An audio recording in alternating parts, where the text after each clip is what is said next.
நீர் என்னை நினைவு கூர்ந்தீர். உம்மேல் அன்பு கூறுபவர்களை நீர் கைவிடுவதில்லை. தானியேல் 3:38. இயேசுவில் எனக்கு பிரியமான என் அன்பு சகோதரமே, ஒரு தெருவிலே பிச்சை எடுத்து வாழ்க்கை நடத்தி வருகிறார். சில நாட்கள் உணவு கிடைக்கும், சில நாட்கள் பட்டினிதான். சில நாட்கள் தன் நிலையை நினைத்து கத்தி அழுவார். பார்ப்பவர்கள் பரிதாபமாக பார்த்துவிட்டு செல்வார்கள். ஒரு நாள் பிச்சை எடுக்கும்போது அவரை போல் ஒருவர் பசியால் வாடி மயங்கி கிடக்கின்றார். அவரை பார்த்தும் பார்க்காதவர்கள் போல் செல்கிறார்கள்.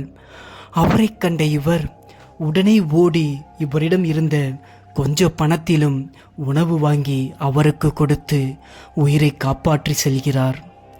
அவர் சொல்கிறார், என்னிடம் இருப்பவற்றை இனிமேல் உன்னுடன் பகிர்ந்து கொள்கிறேன். உனக்காக நான் இருக்கின்றேன், நம்மை இறைவன் பார்த்து கொள்வார் என்று. ஆம் அன்பர்களே, இறைவன் நம்மை நோக்கி பலர் வடிவில் வருகிறார். நாம் தான் அவரை கண்டுகொள்வதே இல்லை. அருகில் ஆலயம், ஆனால் அவரை காண செல்வதில்லை. அவருடன் பேசுவதில்லை. கேட்டால் எனக்கு நேரம் இல்லை.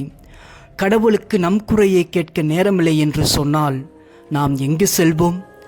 1000 உறவுகள் உடன் பயணித்தாலும் இறைவன் நம்முடன் பயணிக்கவில்லை எனில் நம் வாழ்வு எங்கே செல்லும்?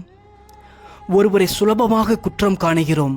அந்த இடத்தில் நம்மை வைத்து பார்த்தால் எப்படி அவரை குற்றம் காண முடியும்? சிந்திப்போம். ஆமேன்.